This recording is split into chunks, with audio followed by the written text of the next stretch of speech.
Hello everyone, कैसे हैं आप सभी लोग। होप सो आप लोग बहुत बढ़िया होंगे। स्वागत है आप सभी स्टूडेंट्स का ज्ञान सागर क्लासेस में। चलिए स्टूडेंट्स, आज से हम लोग स्टार्ट करने वाले हैं अपना CMA final paper number 14 strategic financial management. और इस सब्जेक्ट के अंदर मैं सबसे पहले जो आपका टॉपिक स्टार्ट कर रहा हूं उसका नाम है foreign exchange and risk management. देखिए स्टूडेंट्स, ये जो टॉपिक है बड़ा ही इंटरेस्टिंग टॉपिक है। और अगर मैं एग्जाम के पॉइंट ऑफ व्यू से बात करूं तो लगभग 20 to 30 मार्क्स का वेटेज ये अकेला चैप्टर रखता है। यानी अगर मैं बात करूं तो स्ट्रेटेजिक फाइनेंशियल मैनेजमेंट का सबसे इंपॉर्टेंट चैप्टर भी इसको बोला जा सकता है। अब हम बात करते हैं इस टॉपिक से रिलेटेड आगे की। देखिए ये जो टॉपिक है बड़ा ही इंटरेस्टिंग टॉपिक है। और इस टॉपिक को पढ़ने से पहले सबसे पहले हम ये जानते हैं कि इस टॉपिक को हम पढ़ क्यों रहे हैं, या इस टॉपिक को पढ़ करके हमको सीखने को क्या मिलेगा। सबसे पहले यानी कि इंट्रोडक्शन की बात करते हैं कि इस चैप्टर को पढ़ने का हमारा उद्देश्य क्या है। देखिए स्टूडेंट्स, मैंने आप लोगों के सामने लिखा है टॉपिक का नाम, जो कि है foreign exchange and risk management. तो यहां पर मैंने दो बातें लिखी हैं आपके सामने। एक तो है फॉरेन एक्सचेंज और दूसरी बात लिखी है रिस्क मैनेजमेंट। इन दोनों ही बातों को सबसे पहले समझते हैं कि इन दोनों का मतलब क्या है। देखिए सबसे पहले स्टूडेंट मैंने बात करी साहब फॉरेन एक्सचेंज की। फॉरेन एक्सचेंज क्या होता है? कोई भी ट्रांजैक्शन, ऐसा कोई भी ट्रांजैक्शन जो आप करते हैं और उसके अंदर कोई भी प्रकार की फॉरेन करेंसी का अगर इन्वॉल्वमेंट है तो वो सभी ट्रांजैक्शंस फॉरेन एक्सचेंज ट्रांजैक्शंस कहलाएंगे। सिंपल बात। तो ऐसा कोई भी ट्रांजैक्शन जिसमें कोई भी फॉरेन करेंसी का अगर मुझे इन्वॉल्वमेंट दिखता है तो वो मेरे लिए क्या कहलाएगा? फॉरेन एक्सचेंज ट्रांजैक्शन कहलाएगा। इस बात को हम डिटेल में समझते हैं, इसका मतलब क्या है चलिए देखेंगे। तो सबसे पहले स्टूडेंट्स आप हेडिंग डालेंगे इंट्रोडक्शन। फॉरेन एक्सचेंज का मतलब क्या है पहले इसको समझते हैं। फॉरेन एक्सचेंज कहते किसे हैं? देखिए सपोज मैंने एक एग्जाम्पल आपके सामने रखा। मान लीजिए एक मैं एक्सपोर्ट ट्रांजैक्शन करता हूं। एक्सपोर्ट ट्रांजैक्शन कैसे करता हूं? तो मान लीजिए मैंने बात करी अपनी होम कंट्री इंडिया से।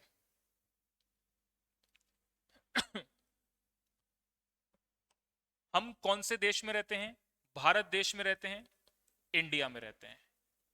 मैं अगर कोई भी प्रकार का ट्रांजैक्शंस करूंगा तो वो आउटसाइड कंट्री के साथ करूंगा। आउटसाइड कंट्री मैंने यहां पर दूसरी कंट्री का नाम लिया, सपोज यूएसए। और मैंने यहां पर ट्रांजैक्शन किस रूप में किया है? मैंने कुछ गुड्स मान लीजिए एक्सपोर्ट किए। गुड्स क्या किए? एक्सपोर्ट। और कितने के गुड्स एक्सपोर्ट किए मैंने? सपोज मैंने एग्जांपल के रूप में बोला 10,000 के गुड्स मैंने एक्सपोर्ट किए। अब मैंने कोई सामान यूएसए अगर भेजा है, बेचा है, तो उसके बदले में मुझे कुछ ना कुछ कंसिडरेशन मिलेगा। कंसिडरेशन मुझे किस रूप में मिलेगा? अगर मैंने यूएसए गुड्स को सेंड किया है तो मुझे जो कंसिडरेशन मिलेगा वो मुझे डॉलर के रूप में मिलेगा। यानी कि मुझे कुछ ना कुछ अमाउंट क्या होगा? रिसीवेबल होगा। और रिसीवेबल कौन सी टर्म में होगा? $10,000 की टर्म्स में होगा।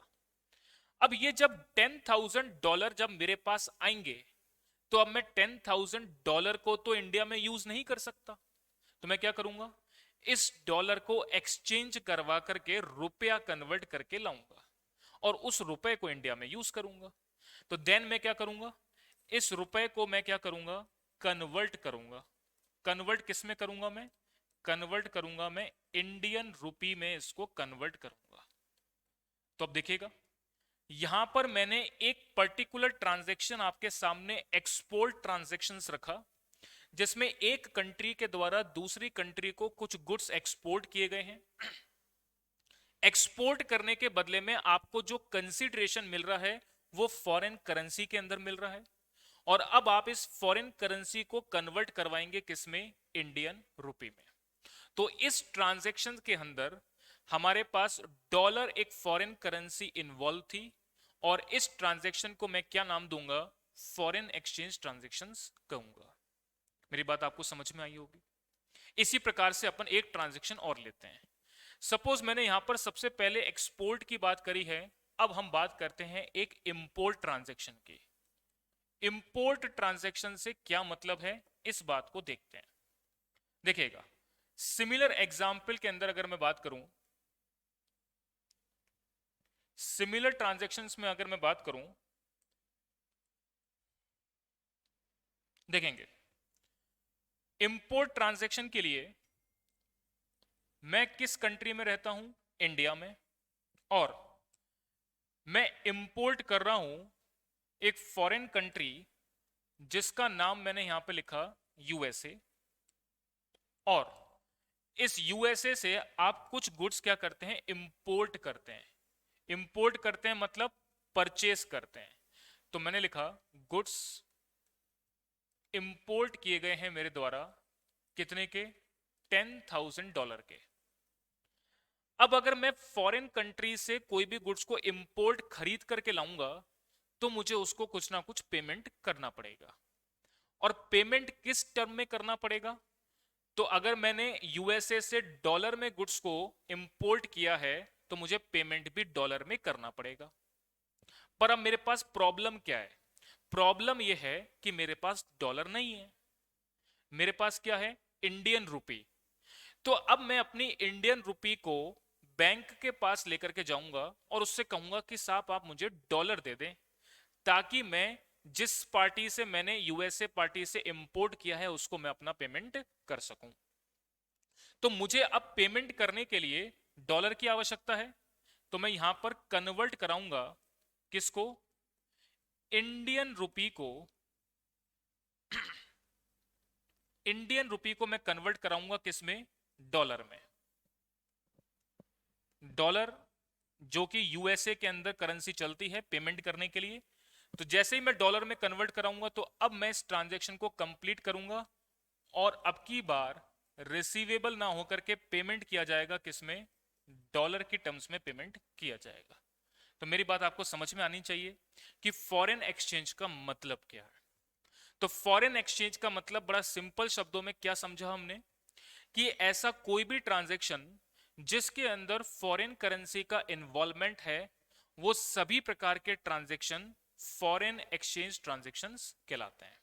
चलिए, अब आप इसमें लिखेंगे मेरे साथ साथ कुछ बातें, देखेंगे, लिखेंगे whenever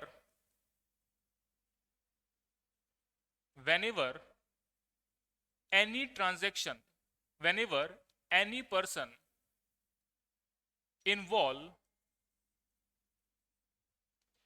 in any transaction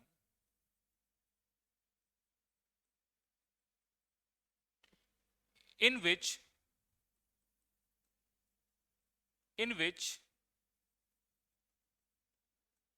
foreign currency involved, then those transaction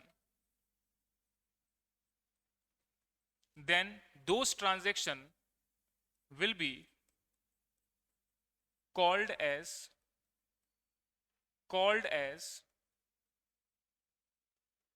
foreign exchange transaction. Then उस ट्रांजैक्शन को हम क्या बोलते हैं, फॉरेन एक्सचेंज ट्रांजैक्शन बोलते हैं। जैसा कि मैंने इस पर्टिकुलर एग्जांपल में बेटा क्या लिखा, कि सपोज एक पर्सन है मिस्टर ए, जो कि एक्सपोर्ट करते हैं गुड्स टू यूएसए ऑफ $10,000। तो इस पर्टिकुलर ट्रांजैक्शन के अंदर फॉरेन करेंसी का जो इन्वॉल्वमेंट है, मींस डॉलर का जो इन्वॉल्वमेंट है, वो क्या कहलाएगा, फॉरेन एक्सचेंज ट्रांजैक्शन कहलाएगा। चलिए, अब इसके बाद बात करते हैं नेक्स्ट पॉइंट नंबर 2, सुनिएगा ध्यान से। अब ये फॉरेन एक्सचेंज ट्रांजैक्शंस को परफॉर्म करने के लिए, ये वाली बात आपको मेरी समझ में आ गई, फॉरेन एक्सचेंज कहते कैसे हैं। अब आगे की बात, अब देखिएगा मैंने इस चैप्टर के अंदर जो है आपको एक बात तो ये बताई, सेकंड हमने बात यहां पर देखी फॉरेन एक्सचेंज के बाद रिस्क मैनेजमेंट से क्या मतलब है? रिस्क मैनेजमेंट का क्या मतलब है, इस बात को एक बार समझते हैं, फिर इसको आगे प्रोसीड करेंगे।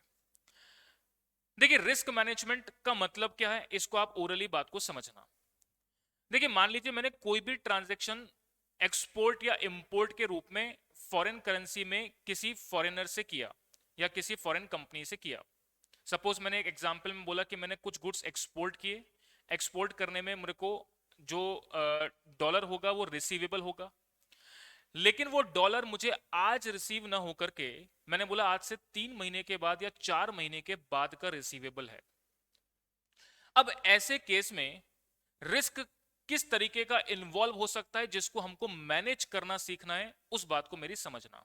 तो मैंने क्या बात आपको कही कि मैंने कोई भी ट्रांजैक्शन इस तरीके का किया जिसमें मैंने कोई गुड्स को एक्सपोर्ट किए और मुझे फॉरेन करेंसी रिसीव होनी है आज से 2 महीने के बाद या 3 महीने के बाद। तो मेरे दिमाग में डर क्या चल रहा है? डर ये चल रहा है कि सपोज आज अगर फॉरेन करेंसी $1 की कीमत 80 रुपए के बराबर है और $10,000 के गुड्स एक्सपोर्ट किए तो मुझे कितना रुपया मिलेगा? 8 लाख रुपए मिलेंगे अगर मैं आज ही उस ट्रांजैक्शन को कंप्लीट करता हूं। लेकिन मुझे ये डॉलर जो है आज से 3 महीने या 4 महीने के बाद मिलना है और मुझे डर लग रहा है कि अगर डॉलर की कीमत गिर गई, मतलब 80 रुपए की मान लीजिए 70 रुपए हो गए, तो अब ऐसे केस में मुझे रुपया अगर कन्वर्ट करवाऊंगा तो मुझे 8 लाख रुपए ना मिलकर के कितने मिलेंगे? 7 लाख रुपए मिलेंगे। यानी आज अगर डॉलर की कीमत 80 रुपए के बराबर चल रही है तो $10,000 आएंगे, उसको 80 से अपन मल्टीप्लाई करें तो मुझे 8 लाख रुपए मिल जाएंगे। लेकिन अगर मुझे 3 महीने के बाद उस डॉलर की कीमत घट करके 70 रुपए रह जाती है तो $10,000 को मैं जब कन्वर्ट कराऊंगा तो मुझे केवल 7 लाख रुपए मिलेंगे, मतलब 1 लाख रुपए का क्या हो जाएगा? नुकसान हो जाएगा। अब ये जो फॉरेन एक्सचेंज में या फॉरेन करेंसी के रेट में चेंज आया, इस चेंज को मैं रिस्क का नाम दूंगा। और इस रिस्क को हम मिनिमाइज कैसे कर सकते हैं, हैज कैसे कर सकते हैं, कम कैसे कर सकते हैं, ये इसका मैनेजमेंट जो है ये पर्टिकुलर चैप्टर आपको सिखाएगा। तो फॉरेन एक्सचेंज क्या है और उससे जुड़ा हुआ रिस्क क्या है, जिसको मैनेज करना हमको इस पर्टिकुलर चैप्टर में सीखना है। हाँ जी, तो चलिए हमने अब बात कर ली साहब फॉरेन एक्सचेंज क्या होता है और उससे जुड़ा हुआ रिस्क क्या है जिसको हमको मैनेज करना सीखना है। अब हम आगे की बात करते हैं, तो ध्यान से अब मेरी बात को सुनेंगे, देखिएगा। तो अब मैं बात कर रहा हूं नेक्स्ट पॉइंट नंबर 2 पर। देखिए, अब बात करते हैं साहब फॉरेन एक्सचेंज से रिलेटेड, पहले इंट्रोडक्शन समझते हैं इस पूरे चैप्टर का, उसके बाद हम रिस्क मैनेजमेंट पर आगे बढ़ेंगे कि रिस्क को मैनेज कैसे किया जाता है। अब पॉइंट नंबर 2 में अपन बात करते हैं कि इंडिया के अंदर जितने भी प्रकार के फॉरेन एक्सचेंज ट्रांजैक्शंस होते हैं उनको रेगुलेट करने का काम कौन करता है। तो सबसे पहले अब पॉइंट नंबर 2 में आप लिखेंगे, in India there are two regulatory bodies, those manage foreign currency transactions, foreign currency transactions। India में 2 रेगुलेटरी बॉडीज वो हैं जो फॉरेन करेंसी ट्रांजैक्शंस को मैनेज करने का काम करती हैं, मतलब इसके रिगार्डिंग जितने भी रूल्स और रेगुलेशन बनाए जाते हैं वो इन 2 बॉडीज से द्वारा बनाए जाते हैं। अब ये रेगुलेटरी बॉडीज कौन कौन सी हैं? सबसे पहला मैंने बात करी आरबीआई। आरबीआई का मतलब reserve Bank of India, India की बैंकिंग सिस्टम को मैनेज करने वाली बॉडी जिसको हम रिजर्व बैंक ऑफ इंडिया के नाम से जानते हैं, वो इस फॉरेन एक्सचेंज ट्रांजैक्शंस को मैनेज करने का काम करती है। सेकंड है फेडाई। इसका मतलब Foreign exchange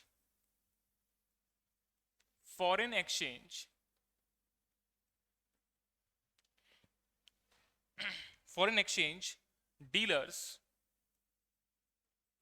association of India. तो इंडिया के अंदर दो रेगुलेटरी बॉडीज हैं जो कि फॉरेन एक्सचेंज ट्रांजैक्शंस को मैनेज करती हैं। एक का नाम मैंने बताया RBI, Reserve Bank of India, and second का नाम मैंने आपको बताया FEDAI, Foreign Exchange Dealers Association of India. अब हम बात करते हैं नेक्स्ट पॉइंट पर। नेक्स्ट पॉइंट डालेंगे, in forex market, in forex market there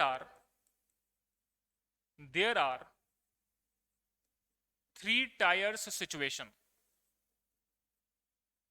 चलिए अब इसके बारे में हम डिटेल बात अपनी करना स्टार्ट करते हैं, समझना स्टार्ट करते हैं, देखेंगे। चलिए अब हम बात करते हैं कि बेटा फॉरेन एक्सचेंज से रिलेटेड जो बेसिक जानकारी आप लोगों को समझना जरूरी है। अब हम कॉन्सेप्ट पे आकर के उस बातों को समझना शुरू कर रहे हैं। देखिएगा, देखिए मैंने बोला साहब इन फॉरेक्स मार्केट में there are three tier situations होती है। तीन टायर सिचुएशन का मतलब क्या होता है इसको देखना। देखिए मैंने कहा थ्री टायर सिचुएशन किस तरीके से काम करती है इंडिया में। इसमें एक तो होता है बैंक, एक होता है कस्टमर और एक होता है मार्केट। जब भी फॉरेन करेंसी के रिगार्डिंग बेटा ट्रांजैक्शंस किए जाते हैं तो ट्रांजैक्शंस कैसे परफॉर्म किए जाते हैं वो बात मैं आपको समझा रहा हूं। जैसे मान लीजिए कस्टमर को कोई भी प्रकार की फॉरेन करेंसी की आवश्यकता है, तो वो फॉरेन करेंसी की आवश्यकता को पूरी करने के लिए, लेने के लिए वो कहां जाएगा? तो आप क्या कहेंगे? वो बैंक के पास जाएगा। तो कस्टमर को अगर फॉरेन करेंसी की जरूरत है तो अपनी जरूरत को पूरा करने के लिए या उसको एक्सचेंज करने के लिए वो कहां जाएगा? बैंक के पास। ये जो मार्केट कहलाता है, इस मार्केट को मैंने नाम दिया रिटेल मार्केट। अभी इसके बारे में बड़ी डिटेल बात करेंगे हम। दूसरा, अब अगर मान लीजिए बैंक को फॉरेन करेंसी की जरूरत है तो बैंक कहां जाएगा? तो बैंक जाएगा मार्केट के पास। इसको हम नाम देते हैं होलसेल मार्केट। Wholesale market. आपके मन में सवाल आएगा, क्या सर कस्टमर डायरेक्टली मार्केट में जा सकता है क्या? तो जवाब है नहीं, कस्टमर मार्केट में जाकर के ट्रांजैक्शंस नहीं कर सकता। अब बात यह है कि सर यहां पर ये रिटेल मार्केट और होलसेल मार्केट का क्या मतलब है, इसको हम अभी बड़ी डिटेल के अंदर देखेंगे कि यहां पर परफॉर्म कैसे किया जाता है। तो बेसिकली अभी आपको बात क्या समझनी है, इंडिया में तीन प्रकार की सिचुएशंस क्रिएट होती हैं जिसके थ्रू फॉरेन करेंसी ट्रांजैक्शंस को एक्सचेंज किया जाता है। अगर कस्टमर को फॉरेन करेंसी की नीड है तो वो बैंक के पास जाएगा, बैंक उसकी फॉरेन करेंसी की नीड को पूरा करेगा। और अगर बैंक को फॉरेन करेंसी की नीड है तो वो मार्केट के पास जाएगा, मार्केट इसकी फॉरेन करेंसी की नीड को पूरा करेगा। मार्केट से मतलब क्या है? मार्केट्स के मतलब है अदर बैंक्स। यानी अगर एक बैंक को फॉरेन करेंसी की जरूरत है तो लार्ज अमाउंट में जरूरत होगी और उसको भी पूरा अदर बैंक्स कर सकते हैं। अदर बैंक्स जो भी हैं उन सबको मैं कंबाइंड रूप से क्या नाम दूंगा? मार्केट नाम दूंगा। अब इसमें कुछ रूल्स मैं आपको बता रहा हूं, क्या रूल्स आपको फॉलो करने हैं जिसके थ्रू फॉरेन करेंसी का कन्वर्जन किया जाएगा। चलिए देखेंगे। अब तो अब आप सबसे पहले लिखेंगे पॉइंट नंबर 2, या सॉरी रूल नंबर 1। सबसे पहले अब आप लिखेंगे रूल नंबर 1। देखिएगा, whenever any foreign currency transaction, any foreign currency transaction is entered between customer and bank, between customer and bank, जब भी कोई फॉरेन करेंसी ट्रांजैक्शन कस्टमर और बैंक में एंटर होता है, देन रेट या price of such transaction of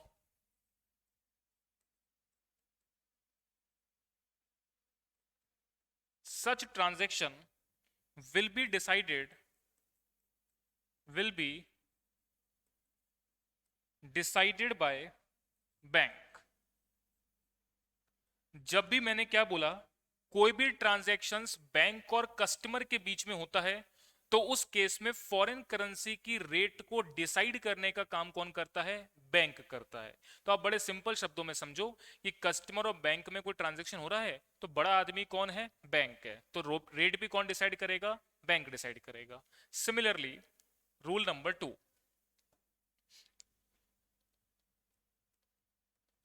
अब बात करते हैं रूल नंबर 2 की। रूल नंबर 2 में आप लिखेंगे when transaction when transaction is entered between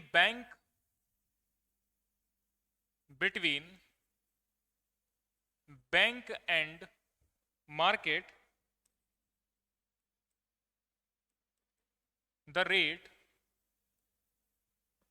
will be decided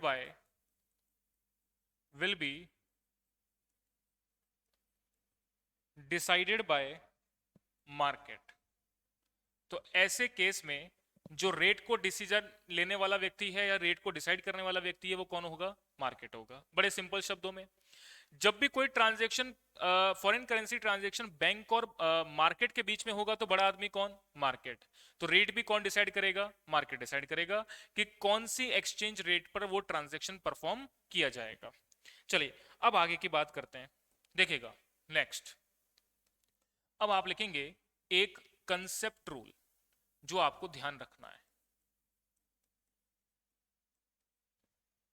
हाँ जी, कंसेप्ट रूल यहां से क्या बनता है जिसको आपको ध्यान रखना है, उसको लिखेंगे आप ऑलवेज थिंक फ्रॉम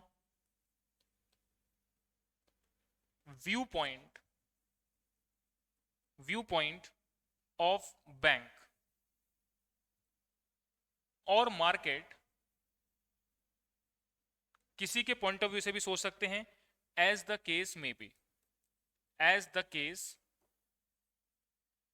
बी। मतलब अगर कस्टमर और बैंक के बीच में कोई ट्रांजैक्शन हो रहा है तो आपको बैंक के पॉइंट ऑफ व्यू से सोचना है, और अगर बैंक और मार्केट के बीच में कोई ट्रांजैक्शन हो रहा है तो आपको मार्केट के पॉइंट ऑफ व्यू से सोचना है। चलिए यहां तक की बात सभी को क्लियर। अब बात करते हैं रूल नंबर 3 की। चलिए रूल नंबर 3 लिखेंगे वी ऑलवेज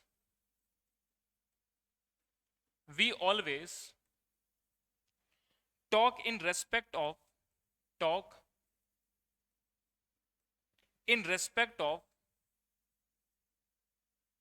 कॉमोडिटी करेंसी। जब भी हम फॉरेन करेंसी में बात करते हैं तो हमेशा कॉमोडिटी करेंसी की बात करते हैं, जिसको आसान शब्दों में बोला जाता है बेस करेंसी। अब सवाल यह पैदा होता है कि सर ये बेस करेंसी या कॉमोडिटी करेंसी होती क्या है? तो आप लिखेंगे commodity currency means currency which can be sold or bought in the market। इसका मतलब क्या? देखिए बेटा, बेस करेंसी का मतलब उस करेंसी से है जिस करेंसी को खरीदा या बेचा जाता है। जैसे मान लीजिए मैंने बोला कि $1 की कीमत मार्केट में चल रही है 70 रुपए 60 पैसे। इसका मतलब यहां पर जो बेस करेंसी है या कॉमोडिटी करेंसी है उसको मैं क्या नाम दूंगा? उसको मैं डॉलर बोलूंगा। इसका मतलब डॉलर को मार्केट में अगर खरीदा जाएगा या बेचा जाएगा तो उसके बदले में आपको या तो 70 रुपए 60 पैसे मिलेंगे या 70 रुपए 60 पैसे देने पड़ेंगे। तो यानी कि इस बेस करेंसी को खरीदने की या बेचने की रेट क्या है? वो रेट आपकी जिस पर्टिकुलर करेंसी को लेकर के की जाती है वो क्या कहलाती है? आपकी बेस करेंसी कहलाती है। जैसे बेटा मार्केट में आप एक पेन खरीदने गए, आपने दुकानदार से बोला साहब एक पेन देना, उसकी कीमत बताना, तो पेन की कीमत क्या बताएगा? वो 5 रुपए। तो यहां पर किस बेस की बात कर रहे हैं आप? तो आप बात कर रहे हैं पेन की, जिसकी कीमत आप मार्केट से पूछते हैं, आपको 50 रुपए पता लगती है। तो यानी कि मार्केट में 50 रुपए पे वो पेन खरीदा जाएगा या बेचा जाएगा। मेरी बात आपको समझ में आ रही है? तो जिस भी करेंसी को खरीदा या बेचा जा रहा है उसको क्या बोला जाता है? बेस करेंसी बोला जाता है। चलिए अब आगे की बात लिखेंगे आप। Next point, in general manner, in general manner the currency with the currency with one attached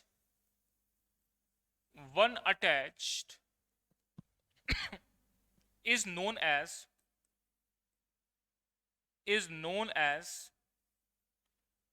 base currency. उसको क्या बोला जाता है? बेस करेंसी बोला जाता है। तो यहां पर जिस करेंसी के साथ वन अटैच है उस करेंसी को क्या बोला जाएगा? बेस करेंसी बोला जाएगा। चलिए यहां तक की बात आपको मेरी क्लियर होनी चाहिए। हाँ जी, यहां तक की बात नोट करेंगे, इसके बाद मैं आगे बढ़ता हूं। पहले आप यहां तक की बात को नोट कर लेंगे।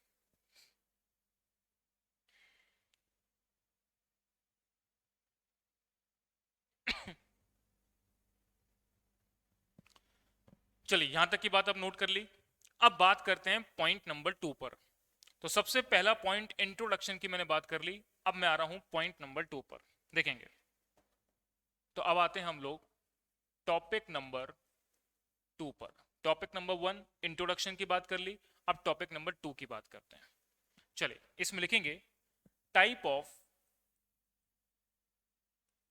Forex market. फॉरेक्स मार्केट जो है कितने टाइप का होता है?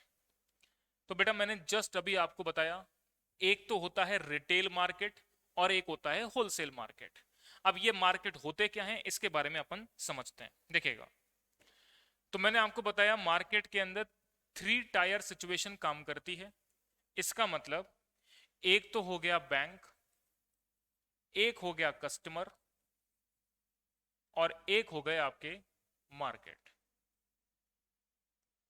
तो इसमें कोई भी ट्रांजैक्शन कस्टमर के द्वारा बैंक से किया जाएगा तो इसको मैं क्या नाम दूंगा? रिटेल मार्केट नाम दूंगा। इसको मैं रिटेल मार्केट नाम दूंगा। एक से हाँ जी, इसको मैं रिटेल मार्केट नाम दूंगा। इसी प्रकार से अगर कोई ट्रांजैक्शन बैंक के द्वारा मार्केट से किया जा रहा है तो इसको मैं होलसेल मार्केट कहूंगा। होलसेल मार्केट कहूंगा। अब ये दोनों मार्केट होते क्या हैं तो इस बात को अपन समझना स्टार्ट करते हैं। देखिएगा चलिए सबसे पहले आप डालेंगे टाइप 1। टाइप 1 है wholesale market.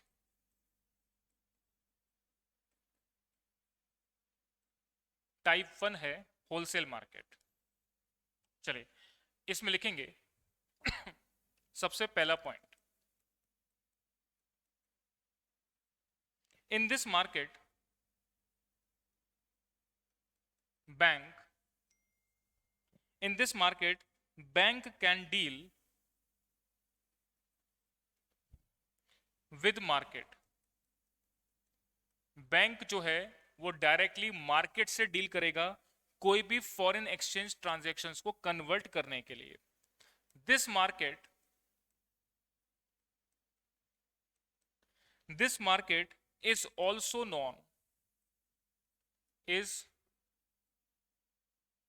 Non as interbank market.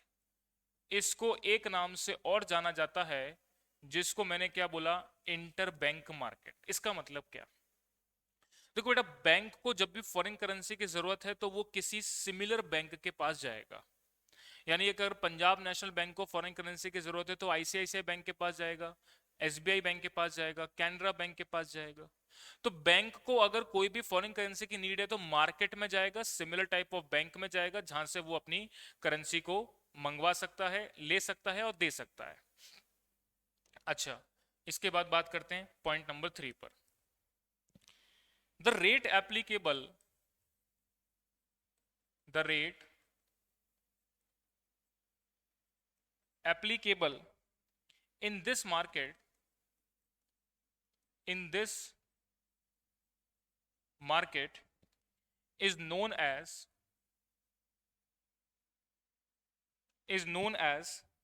Interbank rate, और इसको हम इंटरबैंक रेट बोलते हैं, और इसको एक नाम से और बोल सकते हैं होलसेल प्राइस, होलसेल प्राइस। इसके बाद बात करते हैं रिटेल मार्केट की, टाइप नंबर 2। टाइप नंबर 2 लिखेंगे रिटेल मार्केट। चलिए समझना, in this market,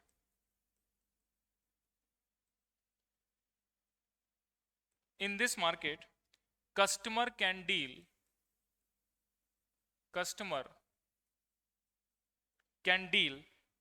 with bank. Customer जो है वो बैंक के साथ डील करता है, मतलब कोई भी प्रकार की फॉरेन करेंसी की आवश्यकता है तो कस्टमर अपने ट्रांजैक्शंस को कंप्लीट करने के लिए किसके पास जाएगा? बैंक के पास जाएगा। तो ये आपका कहलाता है retail market. Rate applicable, rate applicable in this market, in this market is known as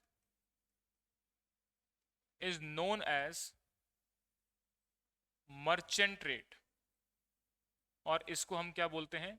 merchant rate बोलते हैं।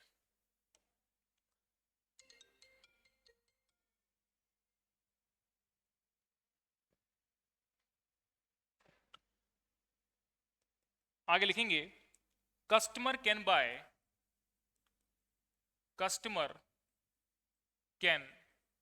बाय और सेल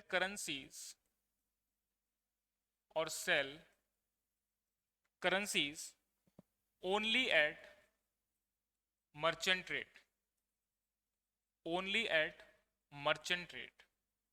कस्टमर को कोई भी प्रकार की करेंसी को खरीदना या बेचना होता है तो वो होलसेल प्राइस पे ना करके मर्चेंट रेट पर खरीदता या बेचता है। मर्चेंट रेट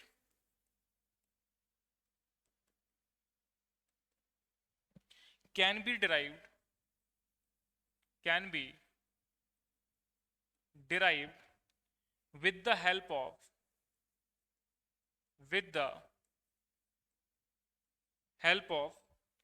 interbank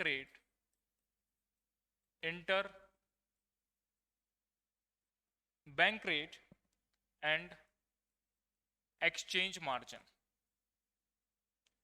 और ये मर्चेंट रेट, एक्सचेंज मार्जिन और ये जो इंटर बैंक रेट या एक्सचेंज मार्जिन के थ्रू जो मर्चेंट रेट निकाली जाती है वो कैसे निकाली जाती है, इसको अभी अपन थोड़ी देर में समझेंगे। पहले आप यहां तक की बात को नोट करेंगे।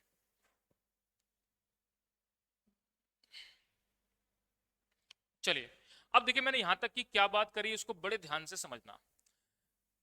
देखिए कोई भी ट्रांजैक्शन अगर बैंक और मार्केट के बीच में हो रहा है तो यहां पर बड़ा कौन हो गया? मार्केट। अच्छा, बैंक को अगर फॉरेन करेंसी की आवश्यकता है, खरीदना या बेचना है, तो वो क्या जाएगा? होलसेल मार्केट में जाएगा, मतलब अदर बैंक के पास जाएगा। ऐसे केस में बैंक जो भी ट्रांजैक्शन करता है वो छोटे अमाउंट के ट्रांजैक्शन होंगे या बड़े अमाउंट के होंगे? तो आप कहेंगे बड़े अमाउंट के ट्रांजैक्शन होंगे। और जब भी बड़े अमाउंट के ट्रांजैक्शन होंगे या बहुत सारी करेंसी खरीदी या बेची जाएगी तो उसके लिए जो प्राइस चार्ज की जाएगी उसको मैं क्या नाम दूंगा? होलसेल प्राइस का नाम दूंगा।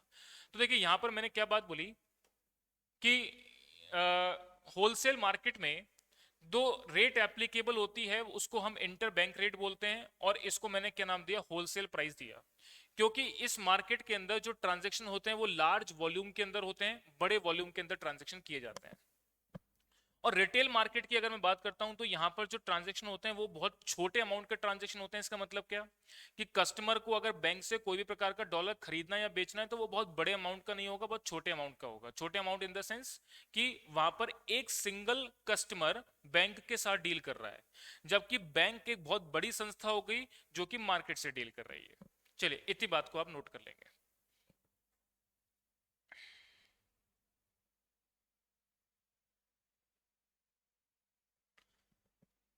हाँ जी, अब अपन आगे बढ़ते हैं नेक्स्ट पार्ट पर। तो टॉपिक नंबर 2 के बाद अब आप हेडिंग डालेंगे topic number 3, exchange rate quotation. Exchange rate quotation. Exchange rate quotation क्या होती है इसके बारे में समझते हैं। देखिए, दो टाइप के कोट होते हैं। एक तो होते हैं वन वे कोट और एक होते हैं टू वे कोट। एक मैंने नाम क्या लिया, वन वे कोट, और एक नाम मैंने लिया टू वे कोट।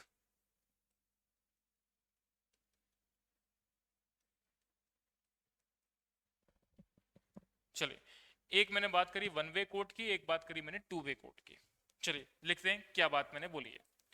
देखिएगा, लिखेंगे व्हेन बिड रेट, अभी मैं आपको बताऊंगा बिड रेट क्या होती है, and ask rate are same, then it is known as one way quote. मतलब किसी भी करेंसी को खरीदने की रेट और बेचने की रेट अगर सेम है तो उसे मैं वन वे कोट बोलूंगा। अब यहां पर मैंने दो टर्म यूज करी है बेटा, बिड रेट और आस्क रेट। क्या होती है? बिड रेट मतलब किसी करेंसी को खरीदने की रेट, और आस्क रेट मतलब किसी करेंसी को बेचने की रेट। सपोज मैंने एक ट्रांजेक्शन आपके सामने रखा कि $1 की कीमत है ₹60.80, यानी अगर $1 को खरीदा जाता है या बेचा जाता है तो ₹60.80 पर खरीदा जाएगा और बेचा जाएगा। मतलब अगर मुझे $1 खरीदना है बैंक से तो मुझे ₹60.80 देना पड़ेगा, और अगर मुझे $1 बेचना है तो बदले में मुझे ₹60.80 ही मिलेगा। तो वन वे कोट का मतलब जब भी किसी करेंसी को खरीदने या बेचे जाने की रेट अगर एक होती है तो उसे मैं वन वे कोट बोलता हूं। अब बात करते हैं टू वे कोट की। टू वे कोट का मतलब क्या है देखते हैं इसको। When bid rate and ask rate are different, bid rate and ask rate are different, then it is known as two way quote. Then इसको हम टू वे कोट के रूप में बोलते हैं। जैसे मैंने बोला $1 की कीमत है ₹60.70 और ₹60.90। मतलब डॉलर को खरीदने की रेट अलग है, बेचने की रेट अलग है। ये बोली जाती है बिड रेट, ये बोली जाती है आस्क रेट। अब इसके बारे में बात करते हैं। तो मैंने यह क्या बोली, इसको बोला जाता है बिड रेट मतलब खरीदने की रेट, और इसको बोला जाता है आस्क रेट मतलब बेचने की रेट। मतलब अगर बैंक के द्वारा $1 को खरीदा जाएगा तो इस पर खरीदा जाएगा, बेचा जाएगा तो इस रेट पर बेचा जाएगा। चलिए मेरी बात समझ में आपको आनी चाहिए।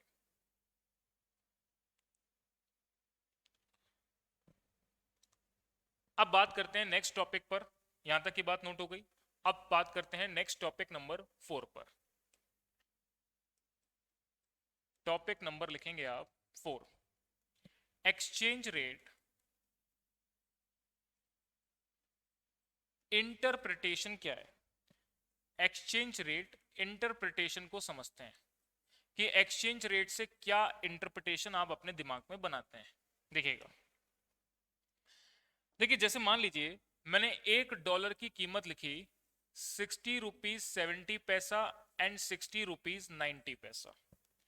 तो इसमें मैंने आपको बात कही कि जिस करेंसी को खरीदा जा रहा है या बेचा जा रहा है उसको मैं क्या बोलूंगा, बेस करेंसी बोलूंगा। तो इस करेंसी को मैं क्या नाम दूंगा, बेस करेंसी नाम दूंगा, जिस करेंसी को खरीदा जा रहा है और बेचा जा रहा है। और इस करेंसी को मैं नाम देता हूं प्राइस करेंसी। इस करेंसी को क्या नाम देता हूं मैं, प्राइस करेंसी। अच्छा, इसको और भी अलग शब्दों में बोला जा सकता है, कैसे, सुनना ध्यान से। $1 की कीमत आपको दे रखी है 60 रुपीज 70 पैसा एंड 60 रुपीज 90 पैसा। इसको मैं क्या बोल सकता हूं, फॉरेन करेंसी। ये आपकी फॉरेन करेंसी है। और इसको मैं बोल सकता हूं होम करेंसी। होम करेंसी, इसको हम क्या बोल सकते हैं, होम करेंसी। तो एक्सचेंज रेट की इंटरप्रिटेशन आपको अपने दिमाग में कैसे सेट करनी है उसके बारे में मैंने बात बताई है कि साहब $1 की कीमत आपको रुपए में अगर दे रखी है तो इसको बेस करेंसी पढ़ेंगे, इसको आप प्राइस करेंसी पढ़ेंगे। या मैं इसको बोल सकता हूं ये फॉरेन करेंसी हो गई और ये क्या हो गई, होम करेंसी हो गई। चलिए, मेरी बात आपको क्लियर होनी चाहिए, ये अगला टॉपिक भी आप नोट कर लेंगे।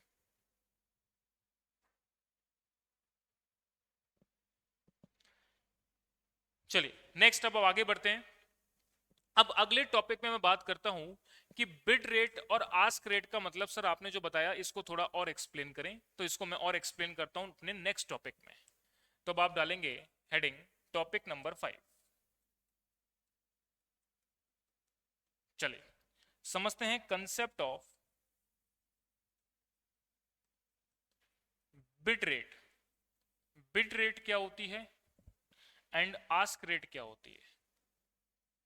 और यहां पर मैं एक चीज और आपको समझाऊंगा जो कि है स्प्रेड। स्प्रेड क्या होता है,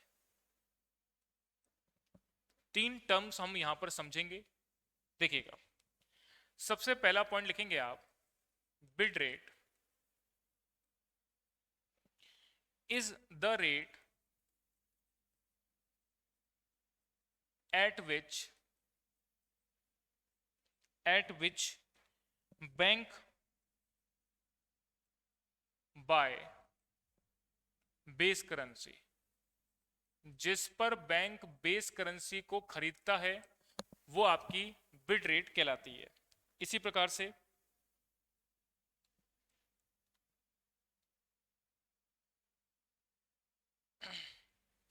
से आस्क रेट की बात करते हैं।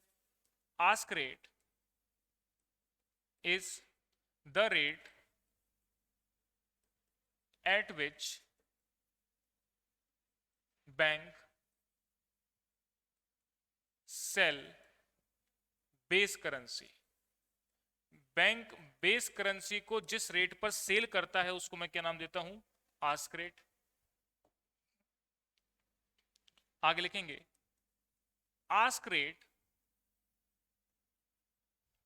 is always greater than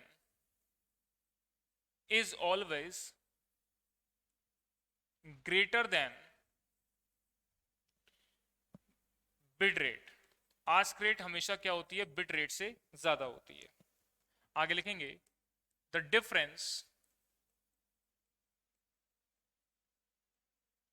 difference between bid rate और आस्क रेट के बीच का जो डिफरेंस है इज नोन एज स्प्रेड। उसको मैं स्प्रेड के नाम से बोलता हूं। चलिए सुनेंगे ध्यान से। देखिए, मैंने आपको यहां पर बात बताई साहब, एक बिड रेट और एक आस्क रेट। बैंक जब भी खरीदता है, देखो मैं आपको एक बहुत सिंपल रूल बताता हूं, अभी मैं आपको गोल्डन रूल्स लिखाऊंगा कि जब भी फॉरेन करेंसी ट्रांजैक्शंस के अंदर हम बात करते हैं तो हमेशा बैंक के पॉइंट ऑफ व्यू से बात करते हैं, जब बैंक और कस्टमर ट्रांजैक्शन कर रहे हैं तब। तो बैंक हमेशा क्या करता है, बैंक हमेशा विन विन पोजीशन में रहता है। मतलब हमेशा बैंक किस में रहेगा, प्रॉफिट में रहेगा। तो यहां पर मैंने बताया साहब, बिड रेट जो है वो बैंक के द्वारा खरीदने की रेट होती है और आस्क रेट बैंक के द्वारा सेल करने की रेट होती है फॉरेन करेंसी को। आस्क रेट मैंने हमेशा बताया बिड रेट से क्या होगी, ज्यादा होगी। ऐसा क्यों? बैंक हमेशा सस्ते में खरीदता है और महंगे में बेचता है, तभी जाके बैंक को क्या होगा, प्रॉफिट होगा। तो इसलिए मैंने बोला बैंक हमेशा विन विन पोजीशन में रहेगा। बैंक बिड रेट यानी कि सस्ती रेट पे खरीदेगा, आस्क रेट यानी महंगी रेट पर हमेशा बेचेगा। इसलिए मैंने बोला आस्क रेट जो है वो ऑलवेज ग्रेटर होगी किससे, बिड रेट से ज्यादा होगी। अब दोनों ही रेट्स के बीच में अगर मैं डिफरेंस की बात करूं, यानी बिड रेट और आस्क रेट के बीच में जो डिफरेंस है उसी को मैं मार्जिन बोलूंगा, या उसी को मैं क्या नाम दूंगा, स्प्रेड नाम दूंगा, जिसको बैंक क्या करता है, कमाता है। चलिए अब इसको आगे लिखेंगे, आप आगे लिखेंगे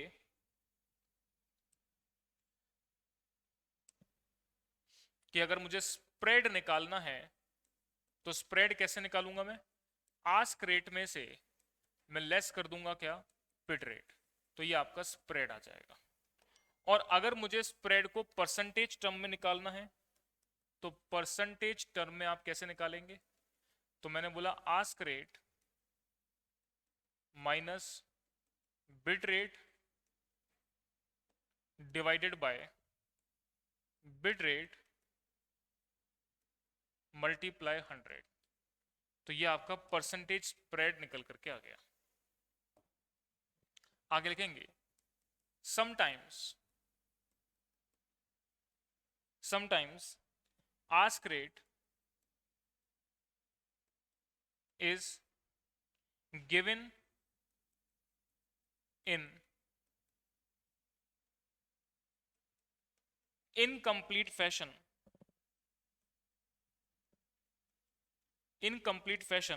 then it should be interpreted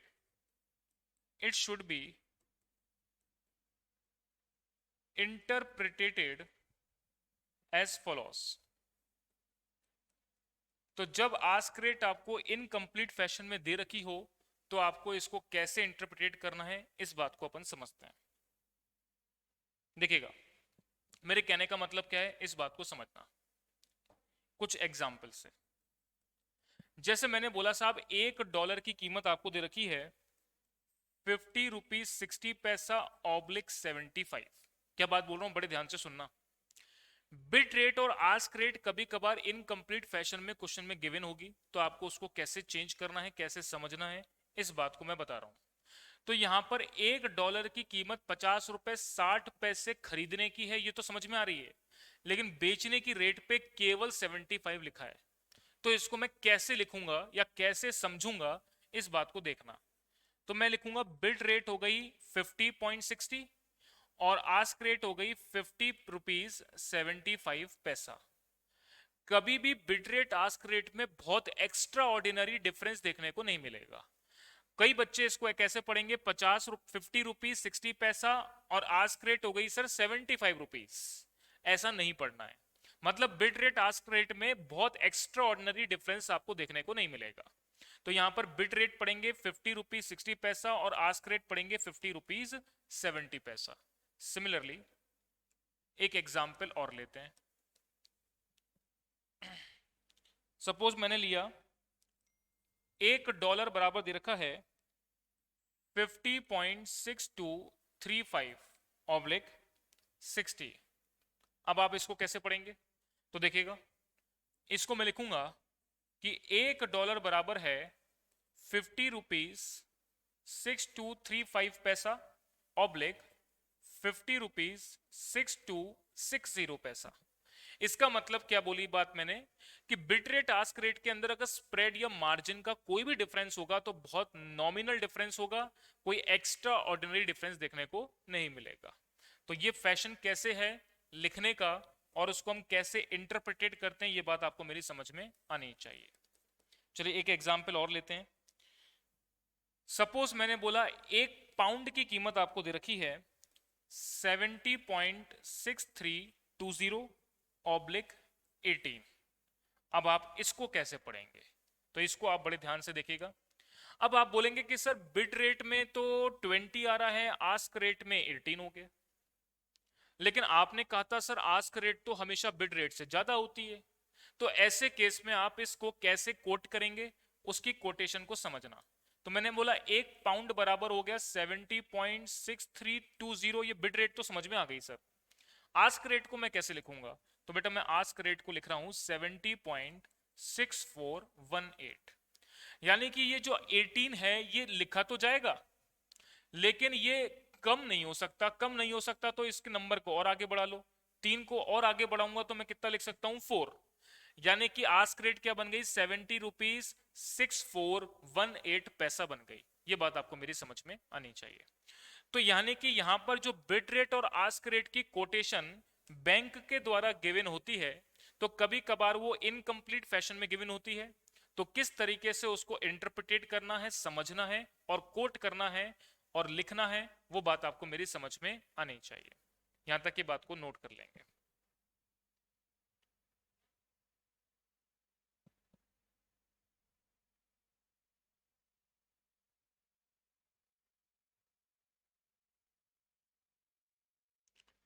चलिए अब हम नेक्स्ट आगे की बात करते हैं। अब आगे की बात बड़े ध्यान से मेरी सुनेंगे। चलिए यहां तक की बात सभी को क्लियर है? अब नेक्स्ट एक रूल मैं आपको लिखवा रहा हूं। 3 रूल मैंने आपको लिखवाए थे, अब मैं एक 4th रूल की बात कर रहा हूं। वो बहुत ही इंपॉर्टेंट है, जिसको मैं बोल रहा हूं गोल्डन रूल ऑफ फॉरेक्स। क्या नाम दे रहा हूं मैं? गोल्डन रूल ऑफ फॉरेक्स, जो आपको हमेशा ध्यान रखना है। Golden rule of forex. Forex chapter को समझने के लिए जो एक गोल्डन रूल मैं आपको बता रहा हूं, इसको आप बड़े ध्यान से समझेंगे। देखिएगा, लिखेंगे always think bank view point, bank view point in respect of, in respect of base या कॉमोडिटी करेंसी।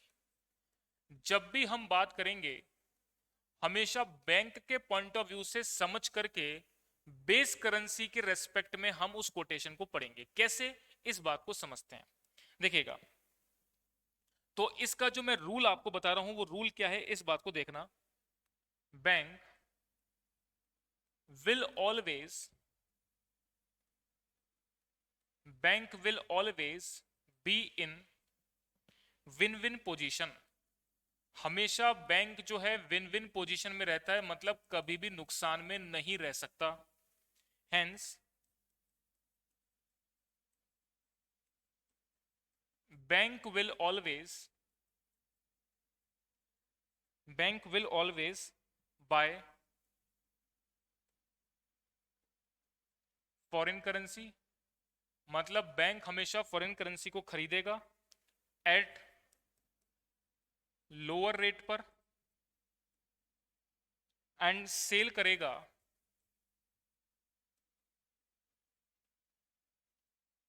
फॉरेन करेंसी को एट हायर रेट पर, एट हायर रेट पर। चलिए कुछ एग्जाम्पल से अपन इस बातों को समझेंगे, पहले इस गोल्डन रूल को आप नोट कर लेंगे। तो क्या बात मैंने बोली? Always think bank point of view से बात करनी है in respect of base currency को लेकर के, और बैंक विल ऑलवेज भी विन विन पोजीशन में रहेगा, means bank will always buy करेगा फॉरेन करेंसी को एट लोअर रेट पर और सेल करेगा फॉरेन करेंसी को एट हायर रेट पर। चलिए एक एग्जांपल से इस बात को एक्सप्लेन करते हैं, इस बात को समझते हैं। देखिएगा, देखिए मैंने एक एग्जांपल लिया आपके सामने। Mister A sold goods $15,000 to Mister B of USA. America के एक व्यक्ति को $15,000 के गुड्स सेल किए। एक्सचेंज रेट आपको सवाल में गिवन है, एक्सचेंज रेट आपको क्वेश्चन में गिवन है, $1 बराबर ₹50 एंड ₹50 तो अब बात यह है, एप्लीकेबल रेट क्या होगी ये आपको बताना है। एप्लीकेबल रेट क्या होगी ये आपको बताना है। सुनिएगा मेरी बात को ध्यान से, बहुत ध्यान से समझना मैं क्या बात आपको समझा रहा हूं। देखिएगा, देखिए मिस्टर ए ने $15,000 के गुड्स बेचे हैं यूएसए को, तो इसका मतलब डॉलर आपको रिसीव होंगे, डॉलर आपको रिसीव हुए। अब डॉलर आप क्या करेंगे, कन्वर्ट करवाने के लिए बैंक के पास बेचने जाएंगे। हमेशा बैंक के पॉइंट ऑफ व्यू से सोचना है। तो बैंक उस डॉलर को क्या कर रहा है, बैंक उस डॉलर को खरीद रहा है कि बेच रहा है? तो आप बोलेंगे सर बैंक डॉलर को खरीद रहा है। दोबारा सुनना, देखिए मैंने $15,000 के गुड्स एक्सपोर्ट करे, बेचे, तो मुझे डॉलर क्या होगा, रिसीव होगा। अब डॉलर मुझे रिसीव हुआ तो मैं बैंक के पास डॉलर बेचने जाऊंगा, तो बैंक डॉलर को क्या कर रहा है, बैंक डॉलर को खरीद रहा है। तो हमेशा बैंक के पर्सपेक्टिव से सोचना है कि बैंक बेस करेंसी को क्या कर रहा है, बैंक बेस करेंसी को क्या कर रहा है, बैंक के पर्सपेक्टिव से सोचना है। तो मैं अगर डॉलर बैंक के पास बेचने जा रहा हूं तो बैंक डॉलर को खरीद रहा है, मतलब बैंक बेस करेंसी को खरीदेगा किस पर, सस्ती रेट पर खरीदेगा। तो यहां पर एप्लीकेबल रेट क्या हो जाएगी, 50 रुपीज 50 पैसा आपकी जो है एप्लीकेबल रेट हो जाएगी। ये बात आपको मेरी समझ में आनी चाहिए। तो कौन सी रेट काम में कब लेनी है, ये बात मैं आपको समझाना चाह रहा हूं। चलिए नेक्स्ट बात देखते हैं, एक और एग्जाम्पल देखते हैं। देखिएगा एक एग्जाम्पल और मैं आपके सामने रख रहा हूं, देखेंगे। Mister A sold goods to UK worth £40,000। Mister A ने यूके को, यूके में एक कस्टमर बैठा है, उसको £40,000 के गुड्स सेल करे हैं। एक्सचेंज रेट की कोटेशन बैंक के द्वारा दी जा रही है, वो आपको दे रखी है कि 1 पाउंड बराबर है, या 1 पाउंड बराबर है 0.0166/0.0172 ये आपको दे रखी है। अब आपको सॉल्यूशन बताना है कि एप्लीकेबल रेट क्या होगी, एप्लीकेबल रेट क्या होगी। चलिए सुनेंगे ध्यान से, एप्लीकेबल रेट क्या होगी। अब की बार मैंने क्या करा, फिर से अगेन यूके को पाउंड सेल किए हैं, मैंने गुड्स सोल्ड करे हैं यूके को, और मुझे रिसीवेबल जो होगा वो पाउंड में होगा। अब पाउंड मुझे रिसीव होगा तो पाउंड में बैंक के पास बेचने जाऊंगा, तो बैंक पाउंड को क्या करेगा, खरीदेगा। बैंक पाउंड को खरीदेगा तो बैंक किस रेट पे खरीदेगा, बैंक बिड रेट पे खरीदेगा, मतलब सस्ती रेट पे खरीदेगा। तो यानी 1 पाउंड की कीमत कितनी हो जाएगी, ₹0.0166। ये आपकी एप्लीकेबल रेट कहलाएगी। चलिए मेरी बात आपको यहां तक के क्लियर होनी चाहिए, ये मैंने रेट को कैसे कोट किया है।